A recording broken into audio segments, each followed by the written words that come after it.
Hello there, and welcome back to Motor Gear X. This is just an update on the camper build. This is the bank holiday weekend, uh, end of May. This is the Monday. I'll show you what I got up to yesterday. Uh, it's quite a stressful day working on the camper. Things didn't go according to plan, but that's how it goes. Hey ho, it's the way it goes. So I'll just give you like an update on everything that's happening. It's about 9:30 on the Monday morning. I'm tired because I had to put a full day in yesterday and half a day Saturday. So I'll just give you a bit of an update and just show you exactly where I'm up to now on the move I know. Um, Obviously it's a 2003, so when you start taking things off and expecting them to come off straight away, they don't normally come off. They don't normally go the way you want to go. So perseverance got the better of the day, and I got done what I wanted to do. Didn't want to get done. I wanted to do a little bit extra, but I was that tired. I just had to wrap in for the day. It was a late finish, so without further ado, I'll just show you exactly where I'm up to at the moment. 2 seconds.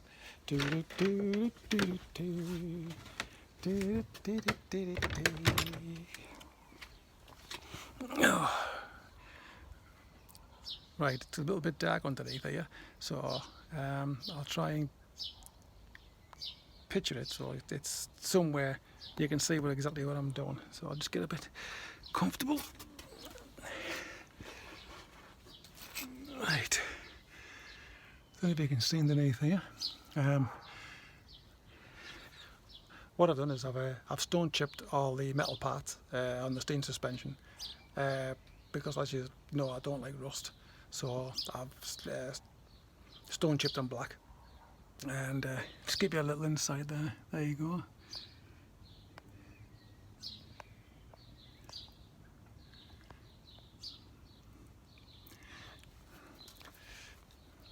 Right, I'll give you an insight of my slight problems yesterday. Sorry, a bit too close there, I don't want to frighten you. One of my jobs was to take the front shockers off. I noticed it had a top bolt and a bottom bolt. Managed to get the bolts out, but little did I know that the bottom of the shocker had a sleeve on, and I'll just show you that.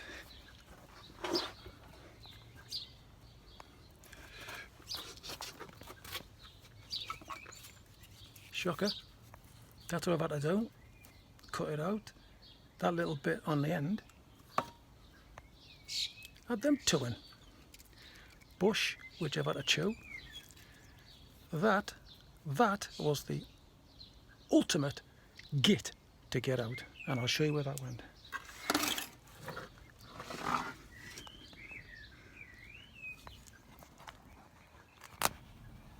Don't know if you can see. Best if I go that side.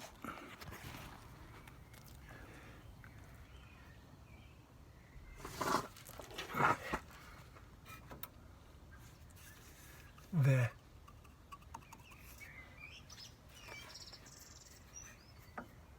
That's where that sleeve went in there.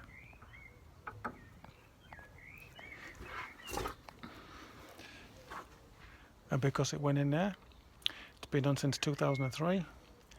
Wasn't the easiest jobs in the world. Shocker come off, got the grinder out, cut the bottom off, cut the bush off, left the sleeve inside. A pair of Stilsons and a grinder later. An hour and a half to do one, an hour and a half to do the other one. That's how my day went. But I got there in the end. Got them off with a little help of my mate Mike. Because it was a 2-person job, that one, not a 1-person job. It was a git to get out. I've got some new ones to go on. I'm not putting them on yet. I've just got a few final things I need doing. One of the other things that didn't go according to plan. Was the brake hoses.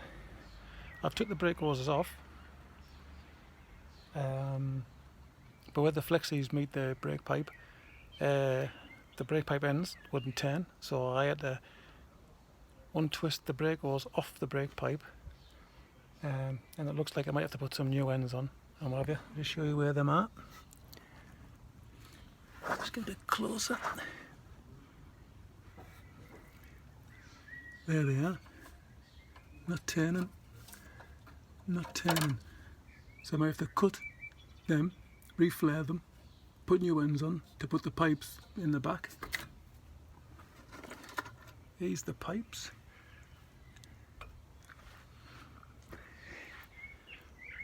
There's the pipes. Rotten. Snapped. Turning that one off. Unscrewing that one. Snapped. Other one. Sorry, there's the other one. It's serrated, that one, like it fits into the bracket and it stops it from turning. But it's a good job I'm replacing both of them, because at the end of the day they're both shot, absolutely shot. I didn't want no problems when I was putting the new ones back on. So like I say, I'm going to reflare, take the ends off there, cut them off. There's plenty of pipe on there. Reflare it, put them back in, put the brake hoses back on, bleed the brakes. Jobs are good on that side. Like I say, I've stone chipped both sides, so it looks a lot better. There's a few more bits and pieces I want to do on there. So like I say, I'm protecting it from the weather, giving it a little bit of extra life. Took all a little bit of rust, scrubbed a little bit of rust off and what have you, and then I stone chipped it and what have you. That little bit on the top there, that's just where I rested the wheel on it yesterday because it was too heavy for me to lift. I've got some new bolts. And what they're for is, I took the rear anti-roll bar bushers off and put some temporary bolts in because I had to grind the other bolts off. I'll just show you. Don't follow me.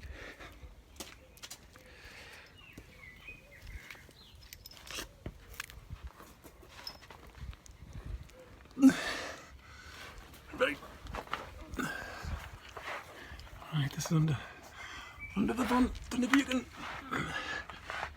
see them. There they are. Put some temporary bolts in there, but they're not long enough.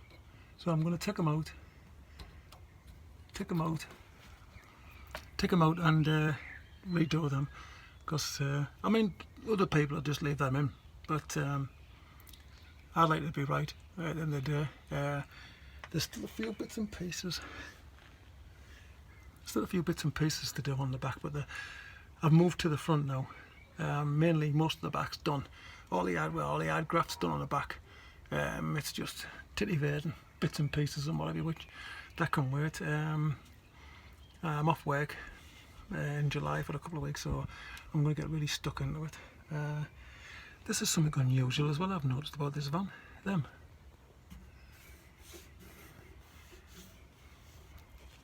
Leaf springs. Right, the funny thing about them is, I thought they were plastic coated until I got a torch and shone near the end, and the light shines right through. What's all that about? Never known it before. I'm in the motor trade and I've never known it before. Anyway, anyone got any ideas?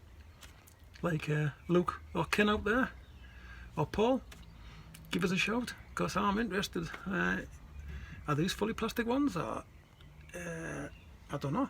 It can't be carbon. I don't think it'll be carbon, but it's got me stumped. But if any comments, let us know. Yeah, that's all good. I've still got ties to get for it and what have you. There's a few bits and more pieces and what have you. I'll just show you something. I'll just leave them bolts there.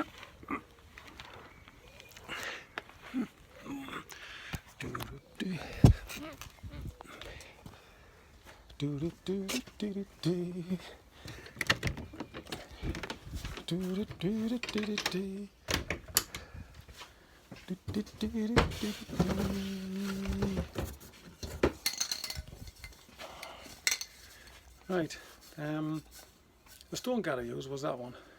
I got it from work. It's not too bad, to tell you the truth. It's got a good coating. I mean, I coated the parts about 3 or 4 times, and it seems to have gone on really, really well. The secret is, when you're putting stone chip on, if you are going to put it on metal parts like that, chip the rust off and what have you, because you don't want it coming back through again. I chipped it all off, scrubbed it all well. Took me about half a day to do both sides, and then coated it with that stuff. It's alright, I found it was cheap enough. About £4, me discount off. So I didn't think it was all that bad. Whatever, can go in the bin. But yeah, where the camper's concerned, the jobs are getting on a little bit at a time. It's like everything. If you do a little bit, it's a plus. If you leave it, it's nothing. So that's how we have it. I mean, they always say like Mohammed can move the mountains, but if you're doing it bit by bit, you can move a mountain on your own. If you're doing bit by bit, every so often. That's the way. That's my philosophy. Bit by bit, and eventually it'll be all done. So once you get one job out of the way, it's a plus. That's the way I look at it. That's my philosophy in life. So what I'm going to do is, I just thought I'd give you an update. I've got jobs coming out my ears. My son's car wants an exhaust putting on. I still need to get back into the Bandit. I haven't touched it for a couple of weeks. My Pura Vito van. I was going to put some anti-roll bar bushes on the front, but that's dependent. That can be done any time. But like I say, I've got a few jobs to do. But when I do, I'll let you know. And unfortunately, this is Jeff out for the time being. Catch you later.